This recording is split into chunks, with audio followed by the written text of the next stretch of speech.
to be in America. Okay, by me in America. Everything free in America. For a small fee in America. Welcome back to Adelante Chicago. Thanks for sticking with us today. We have got a very special guest here today, and she is, I don't even need to say a name because I know you recognize her, Rita Moreno. I'm Chita Rivera. Oh. How are you? I'm great, can't you tell? It's so great to have you here at WGN. We are all very excited. I am a big fan. I can only say that 3 times. But I am so flattered that you would even sit down here and do an interview with me. So I'm so excited. First of all, say that I love this city. Yeah. I really do. I've done plays here. Mm-hmm. I've won 2 of your major awards here. Actually, I won the first Joe Jefferson. Oh. For a Tennessee Williams play called Rose Tattoo. Okay. And the second one was the Sarah Siddons. And not long ago, you were actually here doing the commencement speech at Northeastern, which is and I was here so with my great for daughter them, because we both adore Chicago. I really love this city.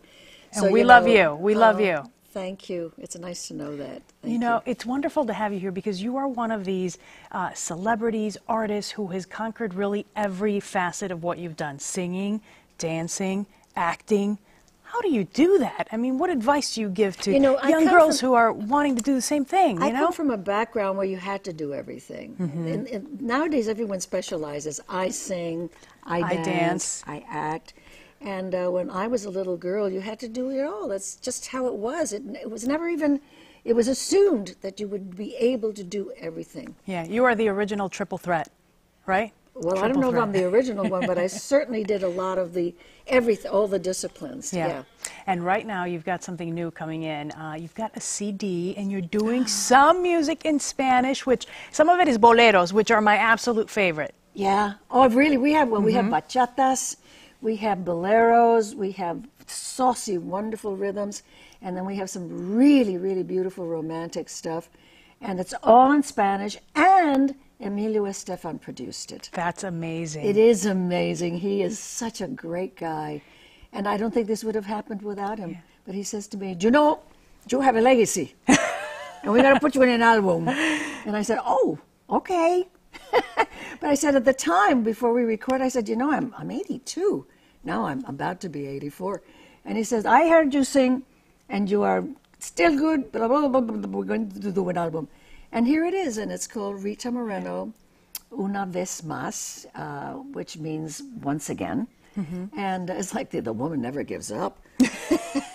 Come on. That's why I thought Una Vez Mas was really kind of apt. Yeah, and I can really tell you really light up as you're talking about it. Oh, I'm so excited. Was this something that you ever considered doing, or was it just he came up to you and said, why not? No, of course I would have considered doing it, but no one ever asked. Mm-hmm. I mean, it took Emilio to say, I think he said, I think in effect, he said, well, this is something you are owed. You need to do this. Mm-hmm. And one of the wonderful things in the album, and there are many, is that I do West Side Story song somewhere, yeah. But there were no words to it in English, in Spanish. For some reason, that's the one that didn't have Spanish lyrics.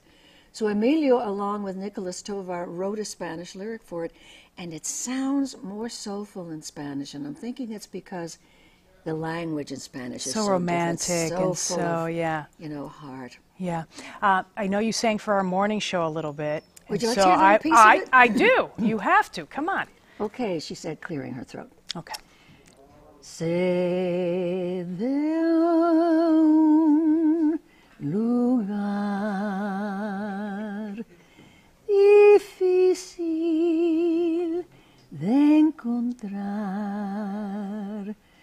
donde el silencio y la paz siempre vivirán.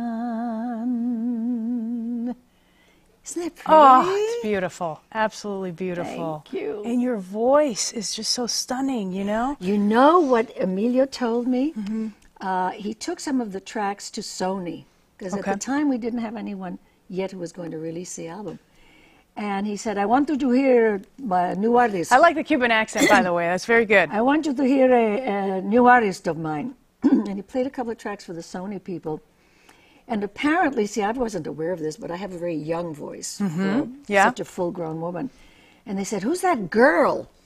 Who's that girl? She's interesting. And he said, that girl is 83 and she's Rita Moreno.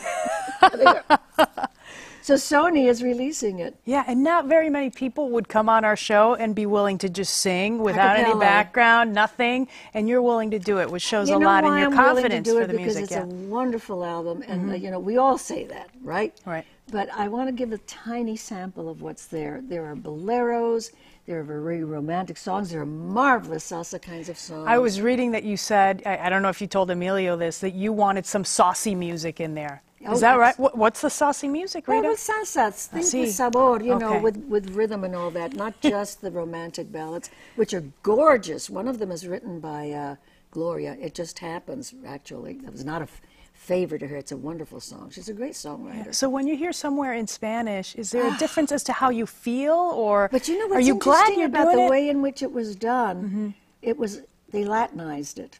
So it's sort of like a bolero. Yeah, yeah. Yeah. It's beautiful, just beautiful. Wow. Well, congratulations. We really wish you the best of luck, and I can't let you leave here without you telling me what comes next for Rita Moreno. Oh, other than music. You know, it's an amazing year in my life. You know, the Kennedy Center Awards, which is not exactly shabby. Yeah. In fact, I'm still walking on air from that. And also, I just did a little movie, an independent movie called Remember Me. And I just guested on Grace and Frankie, and guested also, what's the other thing I want to be? Oh, yes, I'm doing a wonderful show for children. Okay. I'm voicing Abuelita, which means little grandmother. It's Sprout is putting it out. And it's about a little 6-year-old Mexican-American girl and her family. And what is really special about this amazing show is that it's very diversified. It's not noisy. It doesn't have special effects. Nobody talks in funny little voices like that. It's a real little girl, but it's animated. And they've taken diversity to a new plane. There's a little boy who is a deaf character named Nico in the show, and it's played by a little boy who is deaf, who reads lips, signs, and speaks. I mean, how do you make sounds when you've never heard them? He speaks. Wow. He stands in front of a microphone, and he reads and he speaks his lines. That's taking diversity to a brand new plane. You've got a whole lot going on. Oh, yes, and I'm about to be 84, and I could not be happier. Where's the party, right? Where's the party? Energizer Bunny, look out. Rita Moreno, you are a true inspiration. I am so happy to be here with you today. I'm delighted. Thank you.